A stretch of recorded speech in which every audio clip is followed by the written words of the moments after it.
अपराजिता का पौधा एक लता वाला प्लांट है जो कि पूरे 10 महीने फ्लावरिंग करता रहता है। बस 2 महीने वही जो लास्ट दिसंबर और जनवरी में ये फ्लावरिंग थोड़ा रोक देता है, फिर फरवरी में इसकी अच्छी से रिपॉटिंग करके नई ग्रोथ करना स्टार्ट कर देता है। वैसे तो करता ये गर्मियों में भी फ्लावरिंग है, लेकिन ये बरसात में खुल के फ्लावरिंग करता है। बहुत ही अच्छी फ्लावरिंग होती है क्योंकि ग्रोथ बहुत अच्छी होती है। तो अगर आपके प्लांट में ग्रोथ अच्छी नहीं हो रही है, प्लांट 1-2 ही फ्लावर दे रहा है, जबकि इस समय सावन का महीना चल रहा है, तो फ्लावर की बहुत ही ज़्यादा वैल्यू रहती है इस महीने में। तो अगर आपके प्लांट में फ्लावर नहीं आ रहे हैं या कम आ रहे हैं, प्लांट अच्छे से ग्रोथ नहीं कर रहा है, इसके पीछे 4 कारण हैं और वो अगर चारों कारण आप अच्छे से समझ लेते हैं तो आपके भी प्लांट में अच्छी फ्लावरिंग होना स्टार्ट हो जाएगी। उसमें सबसे पहले नंबर पर आता है धूप। जितने भी परमानेंट प्लांट होते हैं उन सबको धूप बहुत ही ज़्यादा आवश्यक है। उसमें से एक अपराजिता भी है। जितनी अच्छी आप धूप इसको दिखाएंगे उतने ही अच्छे आप इसमें ग्रोथ पाएंगे और फ्लावरिंग पाएंगे। अगर इन पे धूप अच्छी नहीं लगेगी तो ये पत्ते खूब अच्छे निकालेंगे, ग्रोथ बहुत अच्छी करेंगे, लेकिन फ्लावरिंग इनमें नहीं होगी, ना ही कलियां इस पे बनेंगी।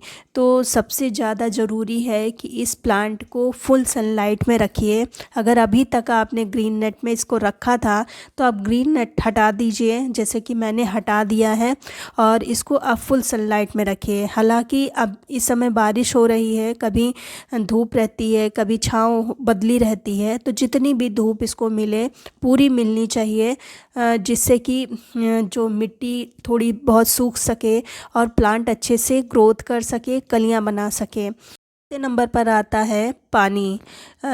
ये प्लांट है और जैसे बोगनविला, इस तरह के प्लांट को ज़्यादा पानी की नीड नहीं होती है।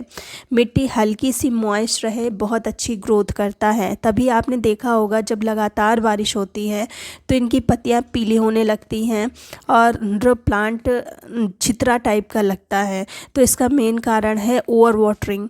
तो वाटरिंग प्लांट पर बिल्कुल भी नहीं करना है। अब लगातार जब बारिश हो रही है वो तो नेचुरल है, लेकिन जब आप पानी खुद से डालते हैं तो हिसाब से डालना है।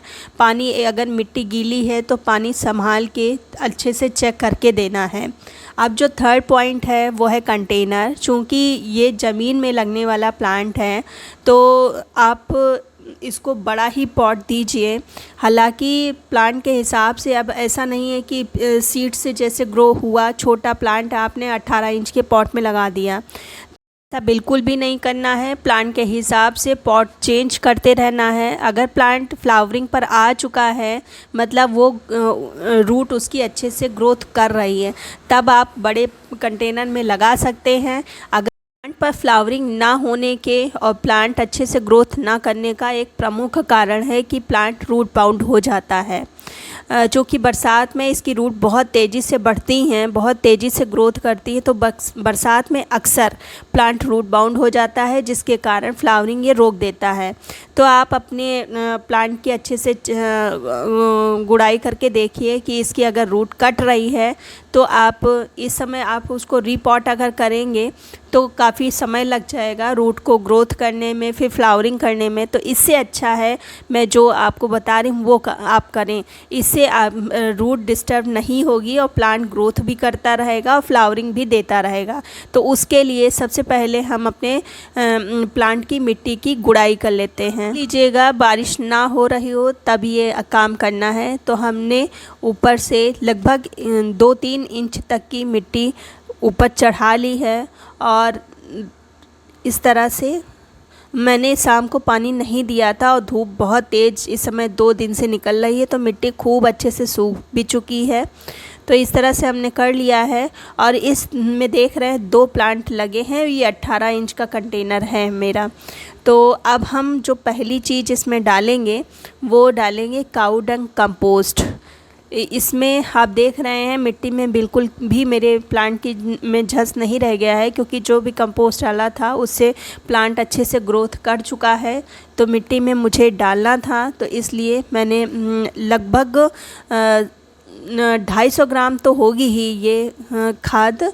और मैंने काऊ डंक लिया है, आप कोई भी कंपोस्ट ले सकते हैं। चारों तरफ हम इसको फैला देंगे। फिर अगर आपके पास डीएपी है तो डीएपी के भी 15-20 दाने डाल दीजिए और ऊपर से मिट्टी को कवर कर दीजिए। और फिर मिट्टी आप देख रहे हैं बिल्कुल ही सूखी हुई है। तो अब हम भर के इस पे पानी डालेंगे, इतना पानी डालेंगे कि नीचे से निकलने लगे, उस हिसाब से हम पानी डालेंगे। और पोस्ट डालने के बाद प्लांट 3 दिन तक हम ऐसे छोड़ देंगे। फिर तीसरे दिन से हम एक फर्टिलाइज़र डालेंगे जो कि बिल्कुल टोटली फ्री है, घर में आसानी से मिल जाएगी। वो है प्याज के छिलके का फर्टिलाइज़र। सभी के घर में, अधिकतर घरों में प्याज खाया जाता है, तो जब भी आप यूज़ करें शाम को तो उसके छिलकों को रख लें। छिलके जो बाहर झिल्ली टाइप की होती है उसी को यूज़ करना है, अंदर का जो गूदा होता है उसको नहीं यूज़ करना है। इस तरह का छिलका एक ले लेंगे, भर लेंगे।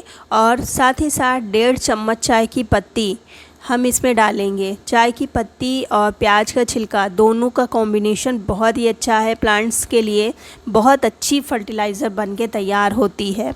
रात भर के लिए सुबह इसको छान के हम अपने प्लांट्स पर दे देंगे। बहुत अच्छा काम करता है। प्याज के छिलकों में पोटेशियम बहुत अच्छी मात्रा में होती है। चाय की पत्ती भी प्लांट पर बहुत अच्छा काम करती है। तो इस तरह से हम छान लेंगे और जितना ये पानी होगा उतना ही सादा पानी मिक्स करके हम अपने प्लांट को दे देंगे।